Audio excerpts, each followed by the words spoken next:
Today I'm going to talk about some research that I have been doing with a colleague of mine here, Jeffrey Hu, and a PhD student who recently graduated about a couple of years ago and is now teaching in Canada.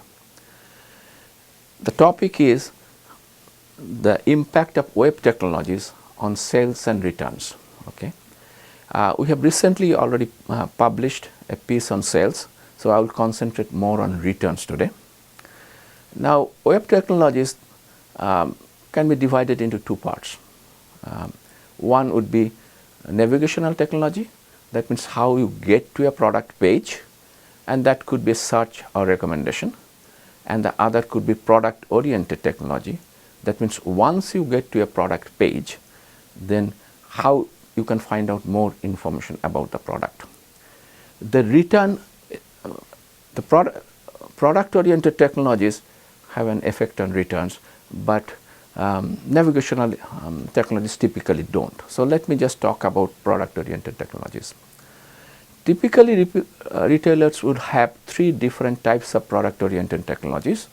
One is Zoom, where you can focus on a particular part of the product, and let's assume it's clothing product.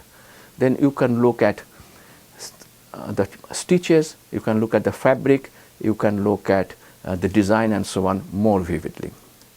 And then another type of technology is alternative photos, where you see the product from different angles. Again, for clothing, you will see a model wearing the product and you see the model from different sides of the model. And finally, color swatch. Suppose a product is available in 5 different colors. This would show you the model wearing the different colors. Now, retailers typically would like to have those, I'm sure, so that the sales go up and returns go down. But that's not necessarily the case. We find out that actually one of these technologies, Zoom, is good for returns. That means those who use Zoom more would return less. On the other hand, alternative photos is just the opposite. If you use alternative photos more, we see that returns could be more also. Of course, the retailers wouldn't have that option available if they had known it beforehand. And color swatch, actually we find that there's not a huge effect of color swatch on returns. Now the question is, why for Zoom returns go down and for alternative photos return may go up? Actually, for alternative photos, if you consider sales and returns both and look at net sales, then also actually net sales would go down with more usage of alternative photos. For Zoom, net sales would go up. Now the question is, why is that? Now there's typically there are two types of information: factual information and impression based information. Factual information is where you can be objective, it's logical, it's easily verifiable.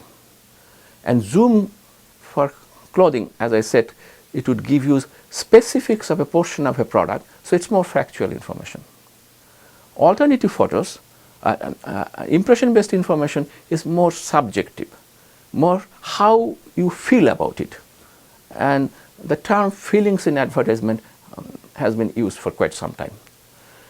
So for alternative photos, what happens, you see a model wearing the product, for a clothing product, from different angles, but typically the model will be in a very scenic environment and the model will be very beautiful.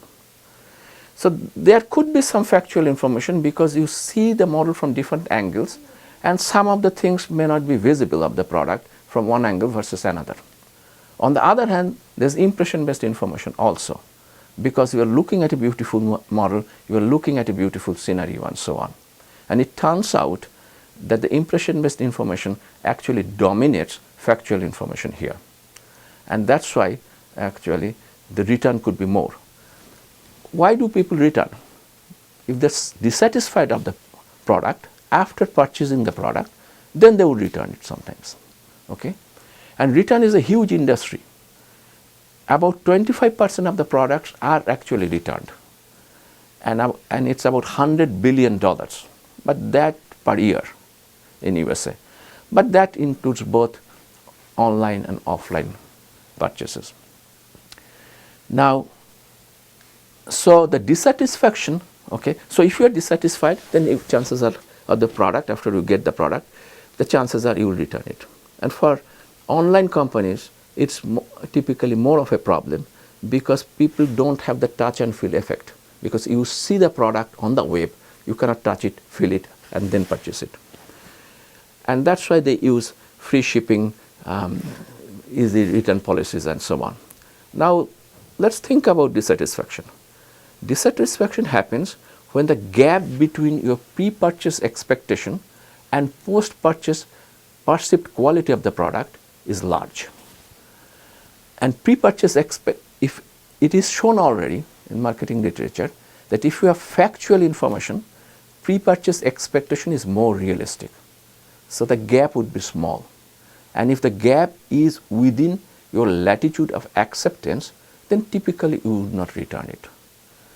It is also shown in prior literature that if it's impression-based information, then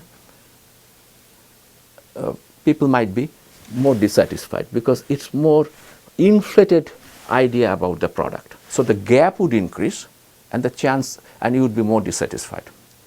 So that explains it. Actually, some of the retailers probably already have been thinking about it. And Amazon is a leader in that respect. But there are other retailers like Walmart, like Zales, and even Petco, a pet company. They're allowing you to actually upload your photos rather than a photo of an artificial scenario and a beautiful model. When you see a beautiful model in a scenic environment, you might think that, okay, you would also feel this, look the same wearing the product. So it's very impression based. So that sort of explains it. And but so far in the academic literature, nobody showed it clearly with actual empirical data. We show it based on a large retailer of women's clothing using transaction data, real transaction data, and real usage data, technology usage data. And we can match the transaction data of individual people with the technology usage data from the server logs. And we have ways of matching them. So based on, we think it's an interesting piece of work. First of all, it's not based on field study or lab experiment. It's based on actual real data. Okay? And also, we show something which is somewhat counterintuitive, that you are using a technology and your return is increasing. Not only the return is increasing, net sales is actually going down with alternative photos. So retailers will have to be more careful.